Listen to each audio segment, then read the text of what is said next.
প্রধানমন্ত্রী আজকে একটি বক্তৃতায় আত্ম উপলব্ধি করেছেন। তিনি বলেছেন, ভাবতে পারেনি এতগুলো তাজা প্রাণ যাবে। আসলে তিনি যে অবস্থানে আছেন, ভাবতে না পারাটাই স্বাভাবিক।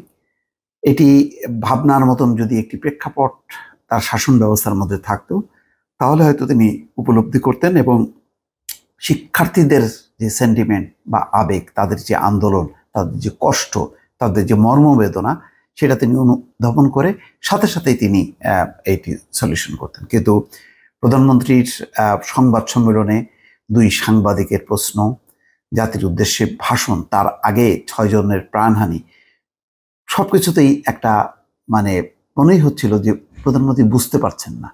তিনি মনে করছেন যে এটি বোধহয় শক্তি দিয়ে ঠেকিয়ে দেওয়া যাবে, যার কারণে ছাত্রলীগকে নামানো হলো, যুবলীগকে নামানো হলো, স্বেচ্ছাসেবক লীগকে নামানো হলো, পুলিশকে নামানো হলো। 6 জন প্রাণ চলে গেল। আবু সাইদের মতন ঘটনার পরেও জাতির উদ্দেশ্যে ভাষণ দিয়ে কিন্তু প্রধানমন্ত্রী এটির একটি জবনিকা টানতে পারতেন, বলতে পারতেন যে আদালতে বিচারাধীন বিষয় আছে, তাদের একটা তারিখ আছে, আমরা আলোচনা শুরু করি, কিভাবে কি করা যায়, মতামত শুনি। একবারের জন্য এই আন্দোলনের যারা নেতা তাদেরকে ডাকলেন না। কিসের কারণে?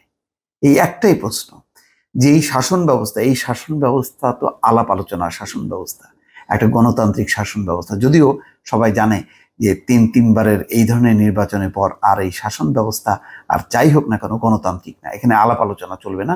এখানে হচ্ছে অর্ডার, নির্দেশ, যা মনে করবেন রাষ্ট্রের বা সরকারের সর্বোচ্চ অধিকর্তা, সেই অনুযায়ী চলবে। কিন্তু সেটা যে চলবে না বাংলাদেশের প্রেক্ষাপটে, বাংলাদেশের যেই জাগ্রত সমাজ, বিশেষ করে তরুণরা বারবার সেটা কিন্তু প্রমাণ করেছে। ভ্যাট আন্দোলনে, এর 2018 সালের কোটা আন্দোলনে কিন্তু বারবার সেই শক্তিকে উপেক্ষা করা হয়েছে। এবং হয়তো প্রধানমন্ত্রীর ধারণা ছিল ছাত্রলীগ সমস্ত শিক্ষাঙ্গনে জেকে বসে আছে, সেখানে কোনো ভিন্ন মত নেই, সুতরাং ওই ছাত্রলীগই যথেষ্ট হবে। এবং তার মুখপাত্র ওবায়দুল কাদের, তিনি যেভাবে চ্যালেঞ্জ করলেন যে স্বঘোষিত রাজাকারদেরকে শায়েস্তা করার জন্য ছাত্রলীগই যথেষ্ট, পুরো ইস্যুটাকে টার্ন করলেন। অথচ কোন ক্ষোভের প্রেক্ষিতে তারা নিজেদেরকে রাজাকার বললেন, যে তুমি কি আমি কে, রাজাকার রাজাকার, কে বলেছে স্বৈরাচার। এই জিনিসটা অনুধাবন করতে পারলেন না। তারা পুরো বিষয়টা নিয়ে গেলেন অন্যদিকে এবং সরকারের একাধিক মন্ত্রী বলতে শুরু করলেন যে রাজাকার এবং রাজাকারের শাবক, যা তা করে গালাগালি শুরু করলেন। একদম পুরোপুরি একটা বিভক্তি রেখা টেনে দিলেন। অথচ আজকে যারা আন্দোলন করছে তাদের পিতা মাতাদেরও জন্ম হয়েছে 71-এর পরে।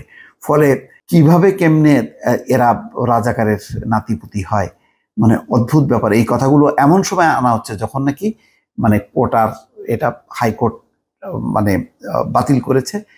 যেই হাইকোর্ট বাতিল করার মধ্য দিয়ে সাধারণের মধ্যে ধারণা যে উচ্চ আদালত, আইন আদালত সবই সরকারের জিম্মি, অর্থাৎ সরকারের ইচ্ছা প্রতিফলন ঘটায় হচ্ছে আইন আদালত। তো সুতরাং এইটাও সরকারের অনুধাবন করতে পারেনি যে এই চালাকিটা যে জনগণ যে বুঝবে না। ফলে যখনই নাকি আদালতকে দিয়ে সামনে এনে এইটা পরিপত্রটা বাতিল করা হলো, তখনই তো ছাত্ররা বুঝে গেল যে এটা সরকারেরই ইচ্ছা।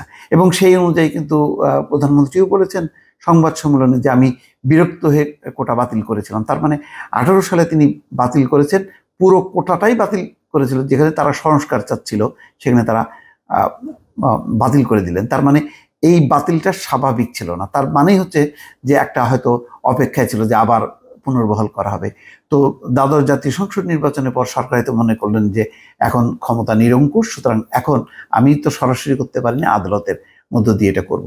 এইরকম একটি পারসেপশন যে জন্ম নিল, এইটাই বুঝতে পারলো না যে এটি খাবে না বা এটা শিক্ষার্থীরা মানবে না।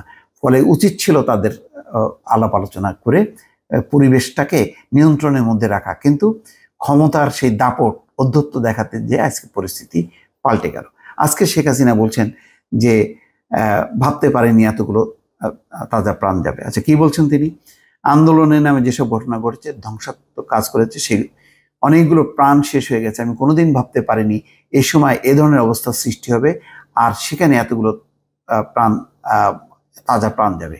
শুধু তাই না, প্রধানমন্ত্রী স্টার্ট করলেন হচ্ছে কোথায়, তিনি প্রথমে গেলেন মেট্রো রেল, তারপর গেলেন বিটিভি, তারপর হচ্ছে হাসপাতাল। এই যে স্টার্টটাও যে করলেন তিনি, যে এই হতাহতের এরকম ঘটনার পর কোনটা তার কাছে প্রায়োরিটি, মানুষ না সম্পদ, এটাও মানে উনি তো বুঝতে পারলেন কি পারলেন না জানি না। কেউ যে ধরিয়ে দেবে যে তাকে কোথা থেকে শুরু করতে হবে, সেটাও কিন্তু ঠিক হলো না, সেটাও একটা ভুল মেসেজ গেল। তারপরে হয়তো প্রধানমন্ত্রী এখন দ্রুত তিনি পাল্টাচ্ছেন, কিন্তু ততক্ষণে তো অনেক লেট হয়ে গেল। কারণ এই 200-র উপর বা 300-র উপর যে মানুষ মারা গেল, এই দায়টা কে নেবে? এটার বিচার কিভাবে হবে? এটা কি সরকারের উপর এমন আস্থা আছে যে তারা স্বাধীনভাবে বিচার করবে এবং দায়ীদেরকে চিহ্নিত করবে? কাদেরকে দায়ী করা হবে? এখানে দেখা যাচ্ছে যে জামাত, বিএনপি, অন্যান্য দলের বিরুদ্ধে অভিযান চালানো হচ্ছে। তাহলে তারা দায়ী এই ঘটনার জন্য? এটা মানবে দেশের মানুষ? শেখ হাসিনা বলছেন কষ্টের বিষয় হলো এটা কোনো ইস্যুই ছিল না। তাহলে কেন? যে কোটা আমি সম্পূর্ণভাবে বাতিল করে দিয়েছিলাম, তা হাইকোর্ট রায় আবার নিয়ে আসা হয়। তখন আমরা সরকারের পক্ষ থেকে আপিল করি। আপিল বিভাগ হাইকোর্টের রায় স্থগিত করে দিয়ে পূর্ণাঙ্গ শুনানির তারিখ নির্দিষ্ট করে দেয়। কাজে আবার সেই কোটা ফিরে আসে, নির্দিষ্ট করে দেয়। এই যে কালক্ষেপণ করা, পরে সব দাবি তো মানলাম, তারপরেও এই ঘটনাকে কেন্দ্র করে দেশে যা যা ঘটেছে, এত প্রাণ যাবে এটা ভাবতে পারিনি। নিহতদের প্রতি সমবেদনা জানাচ্ছেন তিনি। আমার দিক থেকে কোটা ইস্যুতে কোনো ঘাটতি রাখিনি আমি। তিনি বলেন স্থাপনা হয়তো পুনর্নির্মাণ করা যাবে, ফিরে পাওয়া যাবে, কিন্তু যে প্রাণগুলো ঝরে গেল তারা তো ফিরবে না। এই কথাই তো বলা হচ্ছে, যে এইটা গুরুত্বপূর্ণ, যে প্রাণটা হচ্ছে আগে, কিন্তু প্রাণটাকে পিছনে রেখে এই সম্পদের ক্ষয়ক্ষতিটাকে হাইলাইট করা, এটাও মনে করা হচ্ছে যে অনেক ঘটনা সরকার আড়াল করতে চাচ্ছে। দর্শক ভালো থাকবেন, আল্লাহ হাফেজ।